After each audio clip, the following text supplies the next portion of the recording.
बिस्मिल्लाहिर्रहमानिर्रहीम। आज मैं आपको पुराने कपड़ों से शूज़ स्टाइल में सॉक्स बनाना सिखा रही हूँ। सबसे पहले मैंने दो मुख्तलिफ साइज़ में 2 पीसेस लिए हैं। सबसे लंबे वाले पीसेस की जो लेंथ है वो 10 इंच है, 10 से सवा 10 इंच, और उसकी चौड़ाई 5 इंच है। छोटे वाले जो हमारा है पीस, उसकी चौड़ाई 4.25 इंच है और उसकी लंबाई जो है वो 8 इंच तक है। ठीक है, अभी मैं दो लेंथ में जो लंबे हैं लंबाई में वो पीस काटूंगी और दो छोटे वाले पीसेस काट लूँगी।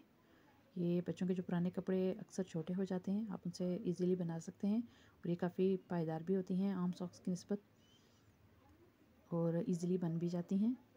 अभी आप देखिए, जो छोटे वाले पीसेस हैं उनको मैं मिड में से जो है वो अंदर की तरफ कर्व दूंगी थोड़ा सा, जैसे कि हमारे पाँव की शेप अंदर की तरफ होती है दरमियान में से, उस तरह से, और ऊपर से थोड़ी सी गुलाई दे दूंगी। इसी तरह जो हमारे बड़े दो पीसेस हैं उनको भी ऊपर वाली साइड से गुलाई और दरमियान में से कर इसी के ऊपर रख के हम दे देंगे। और नीचे जो उसके एक्स्ट्रा 2.25 इंच तक कपड़ा है वो हमने हील के लिए रखा है, हील को कवर करने के लिए। वो भी आप देखेंगे कि उसको हम कैसे कवर करेंगे।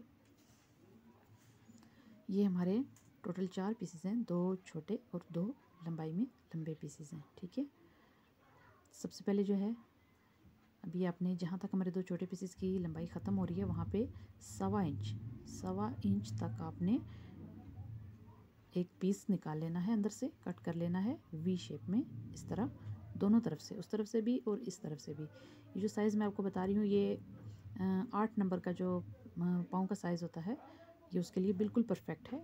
आप उसके लिए बनाएं इस तरह से। आप इसको एक और बात कि बच्चों में अगर आप ये सॉक्स बना रहे हैं तो वहाँ पे आप सिर्फ 1 इंच तक ही कट देंगे अंदर की तरफ, सिर्फ 1 इंच तक, क्योंकि उनकी जो चौड़ाई होगी, जो हमने पीस काटा है, इसकी चौड़ाई जो होगी वो बहुत कम होगी। अगर आप 1.25 इंच तक काटेंगे तो हील अच्छी तरह से कवर नहीं होगी। ठीक है, अभी हम इसकी स्टिचिंग स्टार्ट करते हैं। सबसे पहले ये देखिए, जो हमने हमारा लेंथ में लंबा वाला पीस है लंबाई में, उसको लेंगे और जो हमने ये अंदर से इसके वी शेप में थोड़ा सा काटा था 1.25 इंच तक, सबसे पहले उसको स्टिच करेंगे। आपने यहाँ पे इस बात का बहुत ध्यान रखना है कि आपने मशीन का जो टांके का साइज़ है वो बहुत छोटा रखना है और सिलाई को डबल लाजमी करना है, क्योंकि ये कपड़ा स्ट्रेचेबल है, खिंचाव वाला है, तो सॉक्स पहनते वक्त, उतारते वक्त जो है वो टांके के फट जाने का या धागे के टूट जाने का खदशा होता है।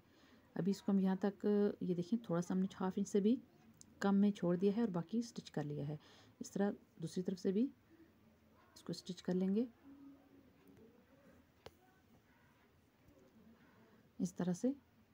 अभी ये इतना हमने छोड़ दिया है। अभी नेक्स्ट सेकंड पार्ट लेंगे इसका, जो हमने बनाया था, उसको भी इसके ऊपर रखेंगे और सिलाई करना स्टार्ट करेंगे। ये देखिए, जो हमारा सेकंड पार्ट था वो फर्स्ट पार्ट से चौड़ाई में थोड़ा सा कम था। उसकी भी आपको रीज़न समझ आ जाएगी कि जब हम पाँव के ऊपर सॉक्स को पहनेंगे तो सिलाई जो है वो बिल्कुल साइड पे नज़र नहीं आएगी, वो नीचे की तरफ चली जाएगी। ठीक है, अभी इसको जिस शेप में हमने काटा है उसी शेप में हम सिलाई लगा लेंगे, बिल्कुल छोटा टांका रखते हुए। ये देखिए, सिलाई को अपने डबल लाजमी करना है। यहाँ पे आके ये जो एक्स्ट्रा कपड़ा हमारा आ रहा है 1/2 इंच से थोड़ा कम, इसको भी अंदर की तरफ मोड़ते हुए, अभी ये देखिए, ये मैंने इसको कंप्लीट स्टिच कर लिया है। यहाँ पे आप तुरपाई करेंगे। ठीक है, अभी मैं आपको इसको अंदर की तरफ छोटे छोटे काटते ही,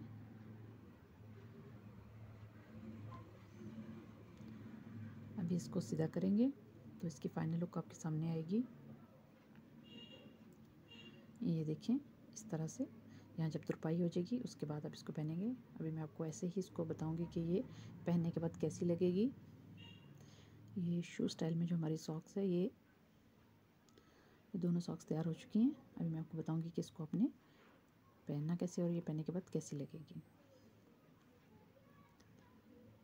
ये देखिए, ये इस तरीके से ये इसकी फाइनल लुक आएगी। ये देखिए, ये हील को भी कवर कर रही है और बिल्कुल हमारे पाँव के साइज़ के बिल्कुल जो है वो पाँव के साइज़ के मुताबिक है, बिल्कुल इस तरह से। ये देखिए, इस तरीके से हम इसको पहनेंगे और ये बहुत ही खूबसूरती के साथ एडजस्ट हो गया इसका साइज़। ये देखिए।